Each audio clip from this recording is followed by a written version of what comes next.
আপনাদের আমাদের নেতা কথা দিয়ে কথা রাখে না, কিন্তু আমার রাসূল কথা দিয়ে কথা। আপনি কোথায় পেলেন সে কথা? মক্কার জমিনে রাসূলুল্লাহকে হত্যার ষড়যন্ত্র করা হলো। একজন সঙ্গী সাথী সিদ্দিক আকবরকে নিয়ে মদিনায়ে মুনাওয়ারার মধ্যে চলে আসেন। মদিনার আনসার বাহিনী রাসূলকে বুকে গ্রহণ করে নিয়েছে, সর্বোচ্চ ত্যাগ ভালোবাসা দেখিয়েছেন।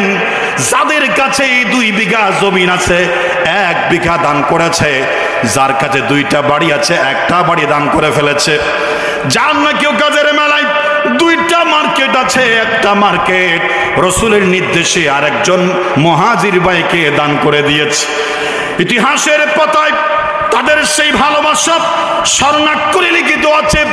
এমনকি যে প্রিয়তমা 2জন স্ত্রী দাম্পত্য জীবন কাটাচ্ছিল, রাসূল জনকে ভালোবাসার মানুষ বানিয়ে দিয়েছে।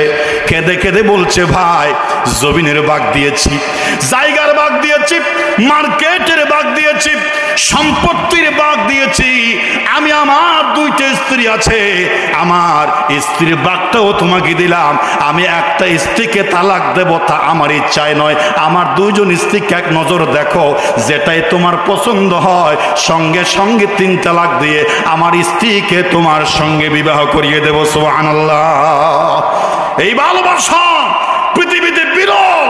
হযরতে আবু জেহেল, আবু লাহাব, উতবা, সাইবা, আবু সুফিয়ান কেঁদে কেঁদে বলেছে, পৃথিবীতে ভালোবাসার গল্প শুনেছি, মোহাব্বতের গল্প শুনেছি, কিন্তু আমার ভাতিজার প্রতি এই আরবের মক্কা মদিনার যে ভালোবাসা, এই ভালোবাসা জীবনে শুনি নাই, দেখি নাই।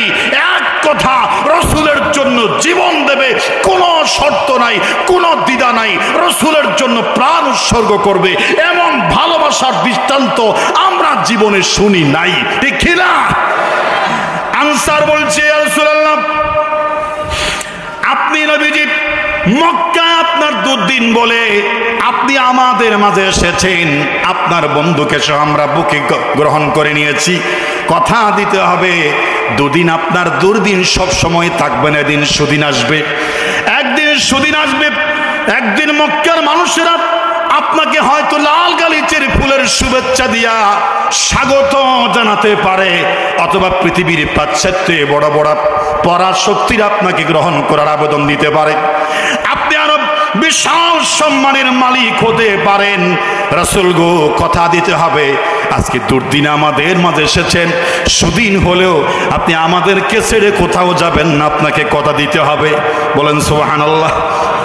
রাসূল আমার কেঁদে কেঁদে বলে, সাহাবীরা, ও আনসার, ইয়া সাহাবী, কথা দিয়েছি, কথা দিয়েছি। আজকে দুর্দিনে যেই মোহাব্বত ভালোবাসা ত্যাগ স্বীকার দেখালে, সুদিন আসলেও দুর্দিন আসলেও তোমাদেরকে ছেড়ে আমি কোথাও যাব না। এমনকি আমি তো জীবদ্দশায় থাকবো, আমার ইন্তেকালের পরেও আমার লাশটা তোমাদের কাছে হায়াতুন নবী পড়ে থাকবে। বলেন সুবহানাল্লাহ। মক্কা আমার মাতৃভূমি, মক্কা আমার শৈশবের ভূমি, মক্কা আমার খানায়ে কাবা, মক্কা আমার কুরাইশ বংশ, হাজারো স্মৃতি আমার জড়িত আছে। আমি কথা দিয়ে কথা রাখি, আমি পালাই না। আপনার আমার নেতা নেত্রীরা পালিয়ে যায় আমাদেরকে দুঃখের সাগরে ভাসিয়ে, ঠিক না? লাকাদ কানা লাকুম ফি রাসূলিল্লাহি উসওয়াতুন হাসানাহ। এজন্য আমি উসওয়াতুন হাসানার প্রেমে সারা দুনিয়ার মানুষ উসওয়াতুন হাসানার উপরে উঠে আসুক, এটা চায়। কারণ এই